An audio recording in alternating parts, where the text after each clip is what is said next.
Hi, and welcome back to our Lent in a Box devotions. This week we are focusing on the seed. And you're going to want to take out the bag of seed from your box, which looks like this. And then if you have one, you can go ahead and grab a spray bottle or a mister. If you don't have one right now, that's totally fine. You can just use a little cup of water, but you'll probably want something similar to that to water your garden this week. So let's go ahead and get started. So I want you guys to look at the seed first and talk about and see if anyone knows what kind of seed it is. And does anyone know what season the seed typically gets planted? And how and when would it grow best? But also then, what does any seed, need to grow, right? So, you were right if you said grass, springtime, and dirt and water. Last week we learned that God had a plan to take away sin once and for all.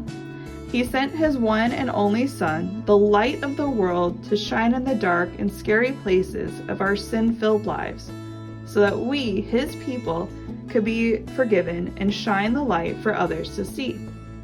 His plan was not only to save us and give us new life, which would be amazing enough, but he goes one step further. He allows us to grow and work for him to accomplish the plans he has for this world. Let's go ahead and read John 8, verse 12. And I have a special guest who's going to read that for us. John 8:12. When Jesus spoke again to the people, he said, I am the light of the world. Whoever follows me will never walk in darkness, but will have the light of life. Jesus tells us that he is the light of the world. If we follow his light, we will never be in darkness again. We will never be cut off from God again. He gives us his word, the Bible, as fertile soil for our faith to grow in. He calls us to be baptized, where the seed of faith is planted in our hearts and gets watered by going to church and learning from our parents. If these seeds were left in the bag, they would never grow. So let's plant them in good soil, water them, and see what happens. Our relationship with our Creator is just like that.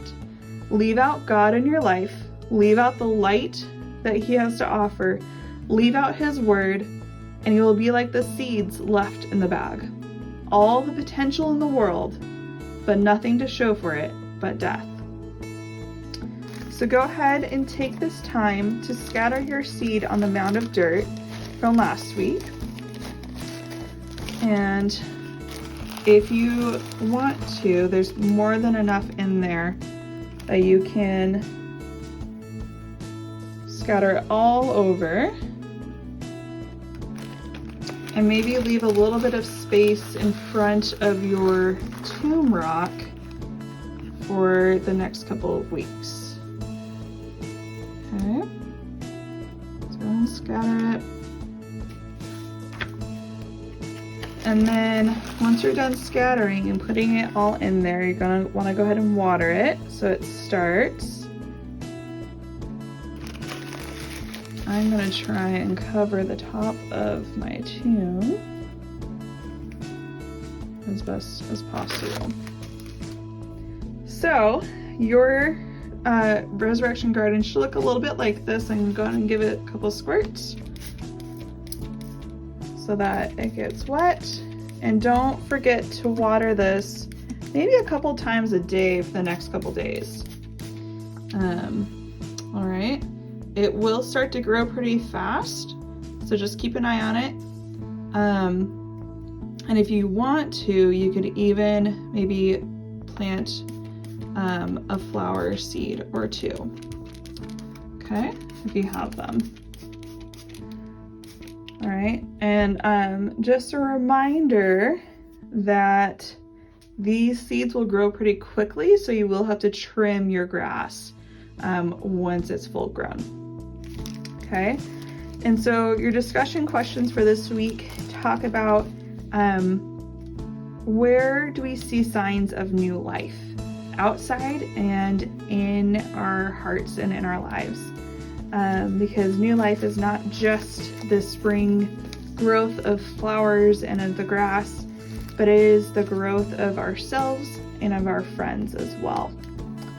All right, have a wonderful and blessed week.